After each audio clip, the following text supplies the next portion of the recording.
Ya, kembali lagi dengan saya, Eko Panjaitan. Apa kabar semuanya? Semoga teman-teman semuanya dalam keadaan sehat ya. Hari ini aku ingin sekali membahas yang lagi naik daun sekarang, yaitu tentang judi online. Ya, ini tentang judi online. Aku sembari minum ini ya. Ini es tebu. Ya, akhir-akhir ini ataupun baru-baru ini lagi ramai pembahasan tentang judi online setelah beberapa orang karyawan ataupun pegawai di Kominfo di Komdigi, di Kementerian Komunikasi Digital, ada beberapa pegawai di sana yang ditangkap karena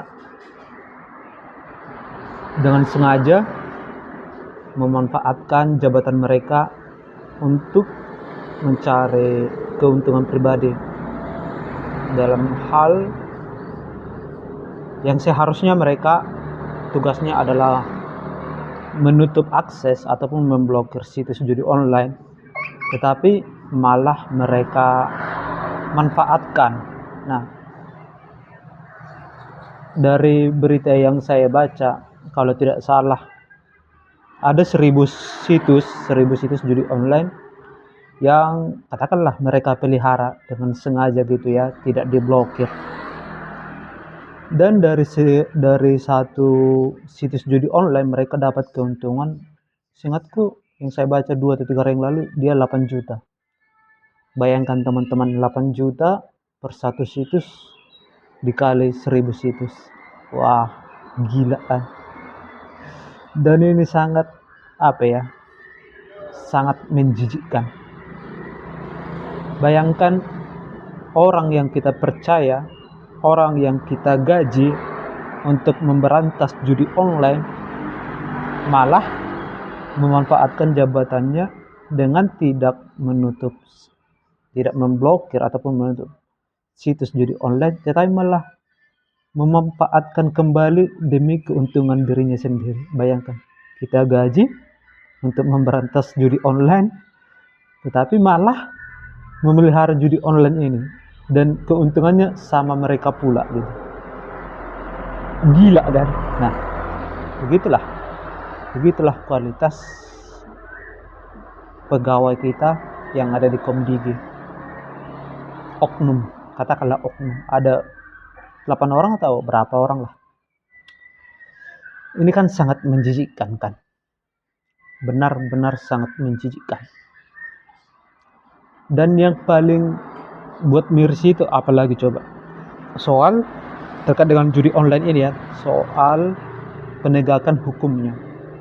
Baru-baru ini kan mungkin teman-teman juga sudah tahu, atau mungkin ada yang belum tahu, soal Gunawan Setboard, di mana dia ditangkap polisi karena baru-baru ini dia viral kan. Dia awalnya seorang petani, terus dia buat joget-joget gitu di TikTok, akhirnya terkenal. Dan ternyata mereka katanya setelah diperiksa, si Gunawan Setboard ini dia dalam videonya mempromosikan judi online, lalu dia ditangkap. Nah, kalau teman-teman sedikit flashback ke belakang, kita baca dulu berita yang sudah berlalu, ada banyak sebenarnya artis yang mempromosikan judi online. Ada banyak, pokoknya ada seperti Sule pernah, terus Ari Lasso juga pernah saya baca beritanya, terus Wulan Guritno, pokoknya ada banyak deh. Dan yang baru-baru ini yang terungkit naik ke permukaan itu yaitu Denny Cagur. Dia seorang komedian, artis, dan sekarang ini menjabat sebagai DPR dari fraksi PDIP. Nah, yang menjadi yang membuat miris, coba teman-teman resapi gitu. Warga lokal seperti Gunawan Setbor tadi, dia promosiin judi online, dia langsung ditangkap. Tetapi ada beberapa artis yang promosiin judi online, mereka cuma dipanggil aja dan diperiksa. Inilah mirisnya penegakan hukum terkait judi online ya, belum lagi di hal yang lainnya. Dan ini sangat sangat kejam, penegakan hukumnya sangat kejam. Kita bukan mau bela Gunawan Setbor seakan-akan karena dia warga lokal dia bisa promosiin judi online, bukan itu ya. Judi online tetap salah gitu. Judi online ini harus tetap kita berantas, kita basmi. Tetapi penegakan hukumnya jangan timpang gitu. Jangan karena melihat kondisinya seseorang, karena dia artis, karena dia banyak duit, dia hanya diperiksa aja gitu. Tetapi dengan warga lokal yang gak ada backingannya mungkin, jadi dia ditangkap dan seolah-olah terus setelah ditangkap terus diberitahu di berita bahwa mereka telah menangkap yang promosiin judi online, terus seolah-olah mereka bekerja gitu kan, padahal bekerjanya pun ya timpang. Jadinya bisa kita katakan polisi cuma beraninya sama warga lokal, tapi sama artis enggak kan, karena realitanya begitu kan.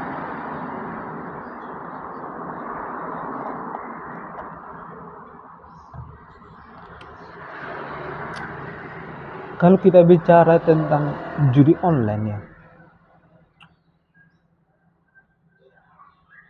ini judi ini sebenarnya sudah sangat mengakar di kehidupan kita. Bisa dibilang ini sudah penyakit kronis yang semestinya bagaimana cara untuk melumpuhkannya ya dengan harus dicabut sampai ke akar-akarnya. Enggak cukup cuma daunnya aja terus batangnya dikurangi, enggak gitu. Ini sudah mengakar. Di usia saya saat ini yang sudah 31 tahun, ya dari kecil ya saya sudah mengenal apa itu judi. Mungkin yang paling terkenal hingga saat ini ya misalnya Togel, itu sampai sekarang. Terus apalagi ya, domino, terus kartu joker. Belum lagi setelah ada media sosial, ada smartphone, ada lagi semakin modern lah judi ini kan, akhirnya adalah judi online seperti poker, terus QQ dan segala macam.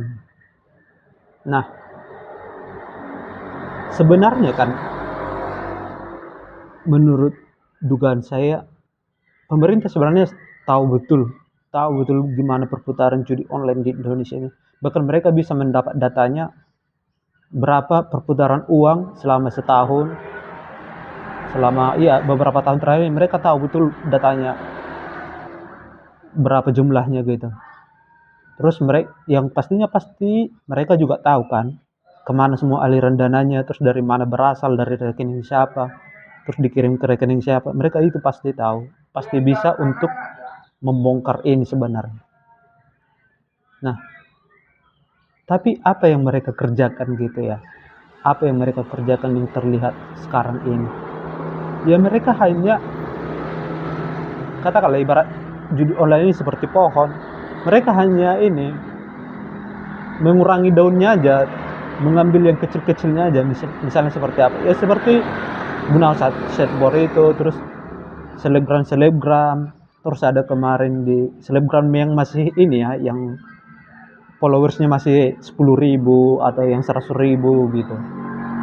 Terus ada lagi saya baca berita kemarin, ada di Padang kalau tidak salah, untuk memenuhi biaya hidupnya, di mana pengikutnya di sosial media cukup banyak,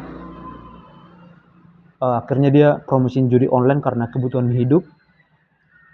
Yang dia dapatkan sebenarnya dari promosiin cuma 1 juta sebulan, tetapi dia ditangkap Ya oke, memang benar yang begitu harus ditangkap gitu. Nah, ditangkap kan.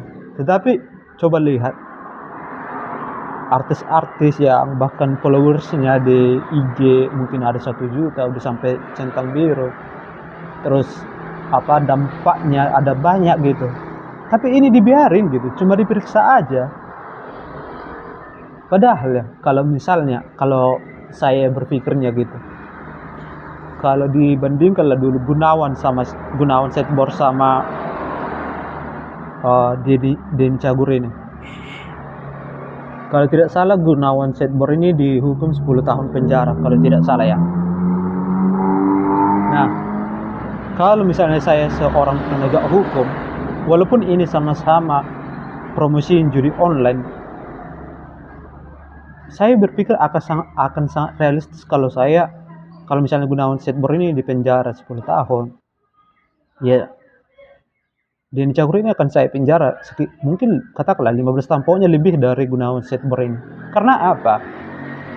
Karena dampaknya sudah jelas sangat ini kan, lebih berpengaruh di Denny Cagur, karena Denny Cagur seorang artis, public figure, terus sekarang menjadi DPR yang harusnya menjadi teladan ya kan, harusnya begitu kan. Tetapi lihatlah, yang dampaknya sangat kecil yang justru di penjara, tapi yang dampaknya besar cuma diperiksa. Gila kan.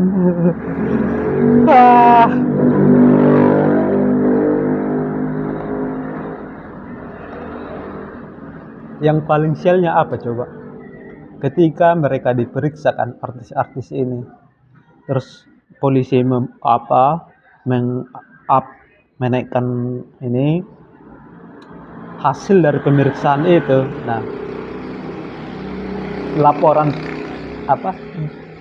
alasan yang paling klise, mereka bilang begini, oh kak, yang ini misalnya Denny Cagur, Sule, seperti kemarin Sule bilang, mereka tidak tahu kalau itu judi online.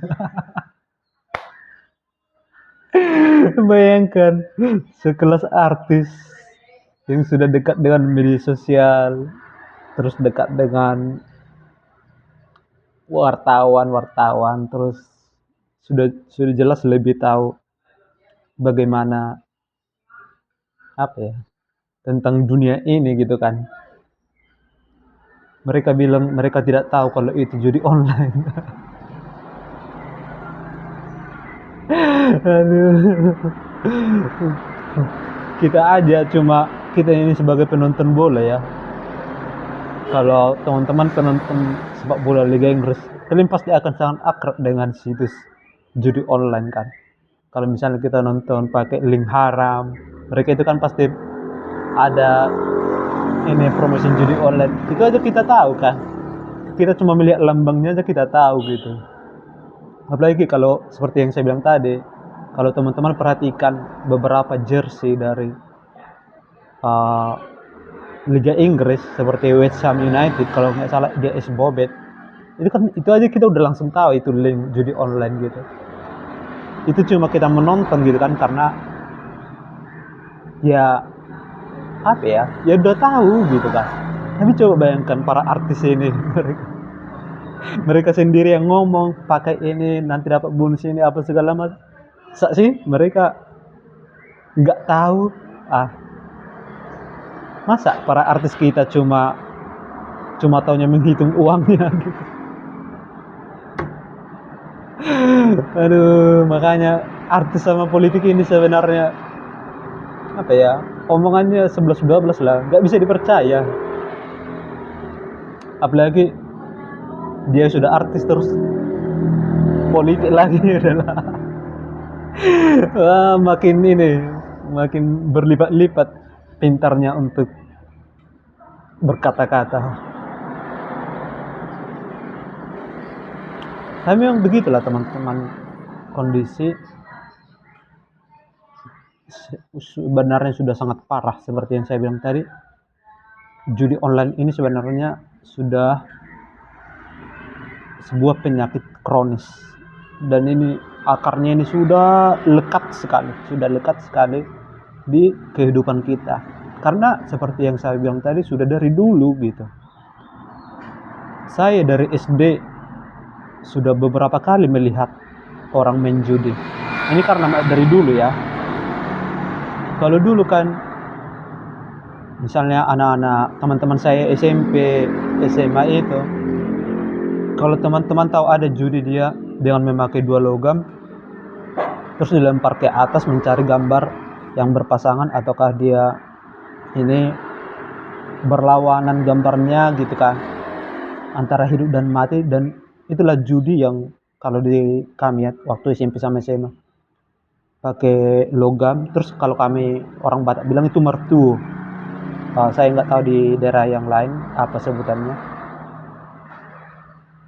Yang saya tangkap, kenapa semakin susah diberantas judi online ini kan. Kalau dulu kan teman-teman saya itu harus sampai sembunyi gitu kan, harus sampai sembunyi untuk berjudi gitu, dan harus ada banyak orang juga kan, harus ada banyak yang ikut menjudi, dan mereka itu sembunyi karena mereka satu takut kepada orang tuanya, takut sama banyak orang gitu kan.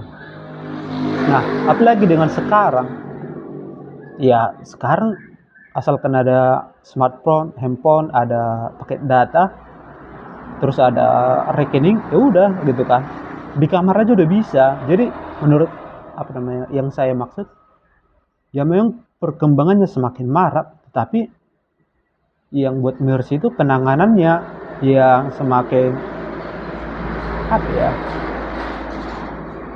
semakin melebar, maksudnya semakin melebar, semakin longgar gitu.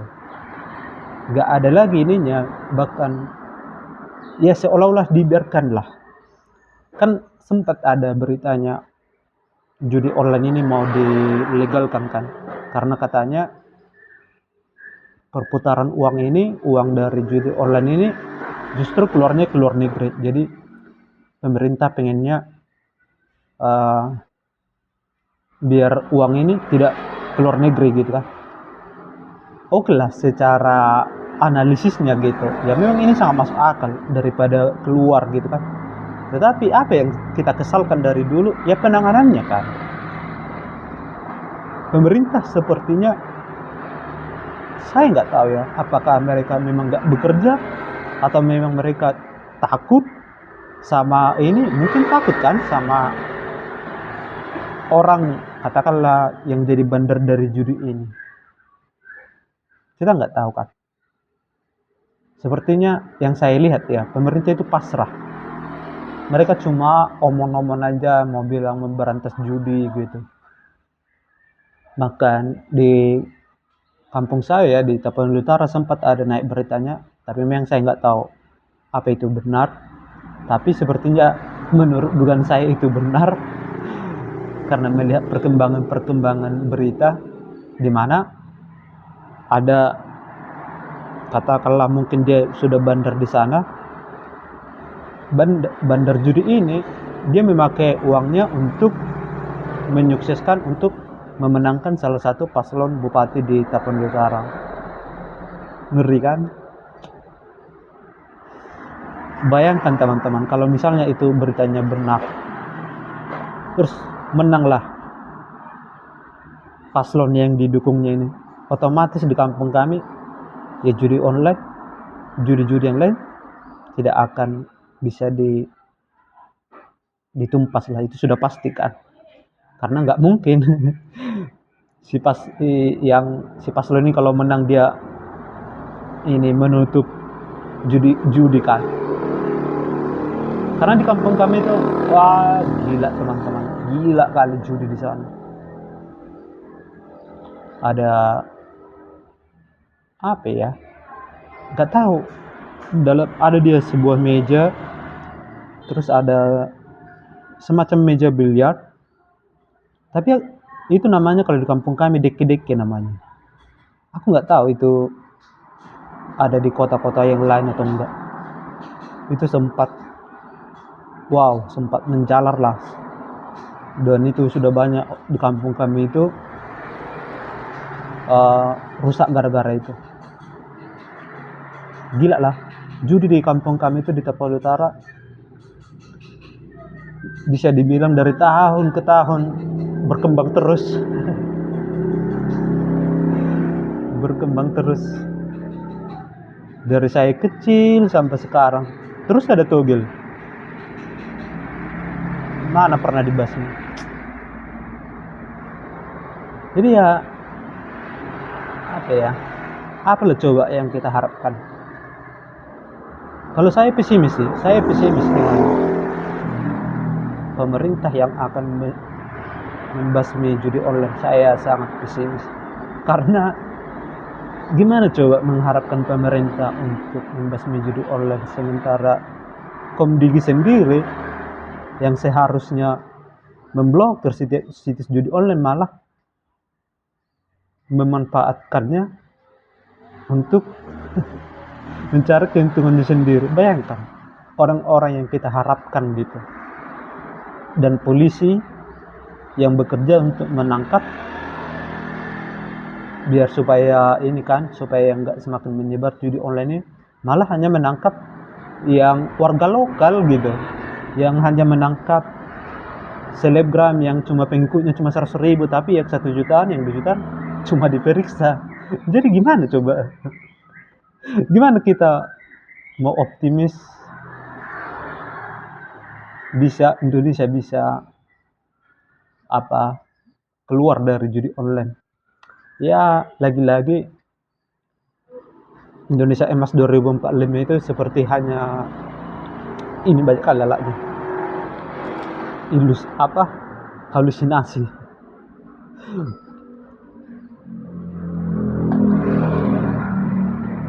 Ya gimana ya teman-teman, saya pun kalau ditanya apa solusinya gak tahu, karena alat yaitu pemerintah yang kita harapkan justru bobrok.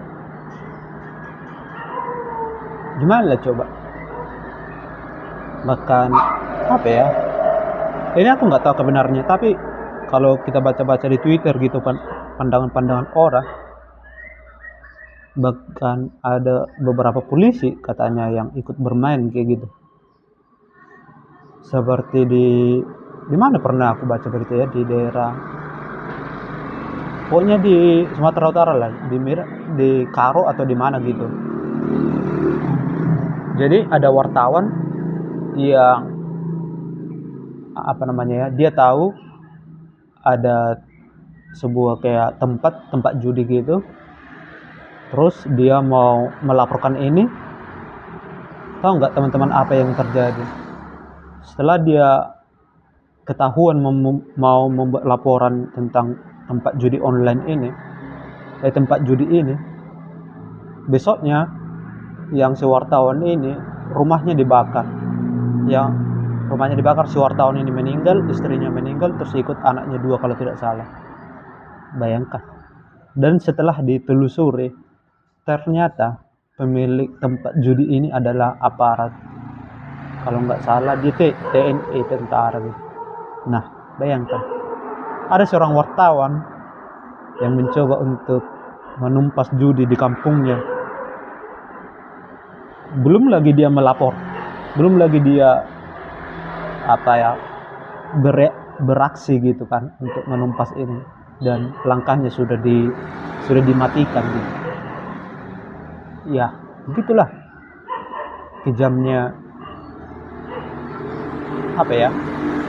bukan dunia sih, tetapi kejamnya orang-orang yang punya kuasa gitu. Kita mempercayakan kuasa kepada mereka karena kita percaya mereka bisa membantu kita kan, supaya kita bisa hidup dengan aman, kita bisa hidup ya dengan dengan katakanlah tanpa kekurangan gitu kan. Karena kalau kita punya keluarga yang misalnya ada suami yang candu main judi, ini sudah pasti kan istrinya bakalan gelisah, anak-anaknya terancam nggak makan gitu. Tetapi apakah para pejabat kita, kepolisian, TNI peduli akan hal itu? Ya, yang terlihat sejauh ini ya seperti itulah. dan satu keluarga mereka wartawan itu rumahnya dibakar dan mereka sekeluarga meninggal dunia. Dan bagaimana penegakan hukumnya? Teman-teman sudah bisa tebak lah. Jadi memang saya melihat realitas bahwa semakin nyata, semakin terpampang bahwa hukum itu memang tumpul ke atas, tajam ke bawah. Dan buktinya adalah Gunawan Setberkan yang baru-baru ini dia langsung ditangkap gitu. Padahal dia itu profesinya awalnya petani, terus mungkin ya petani, terus saya rasa ada seperti apa namanya ya, promotor yang support mereka, terus mereka di Gunawan Setbor ini dengan teman sekampungnya yang juga sama-sama profesi petani, mereka disponsori, tetapi sepertinya sponsor ini mengharapkan mendorong mereka juga untuk promosi judi online, kira-kira begitu. Bayangkan teman-teman, sebenarnya hanya untuk membutuhi kebutuhan sehari-hari kan, mereka sampai rela joget-joget kayak orang pau. Kalau saya bilang kayak nggak ada aja kerjaan gitu, tapi ya kerasnya hidup ini gitu kan, susahnya cari kerja, terus harga-harga sembako semakin nggak terjangkau, kebutuhan anak-anak semakin mendesak, sampai mereka ya bisa kita katakan dibodoh-bodohi juga kan. Tetapi justru mereka yang paling pertama ditangkap gitu. Sementara artis-artis yang mungkin mereka sudah punya harta yang ditimbun, anak-anak mereka mungkin sampai mati pun sudah ada asuransinya gitu. Mereka cuma diperiksa dan mereka tetap eksis. Sangatlah kejam penegakan hukum di negara kita tercinta ini, Indonesia Raya. Majulah bangsa. Demikian teman-teman, mari kita doakan supaya negeri kita ini lekas sembuh. Itu dari saya, Horas.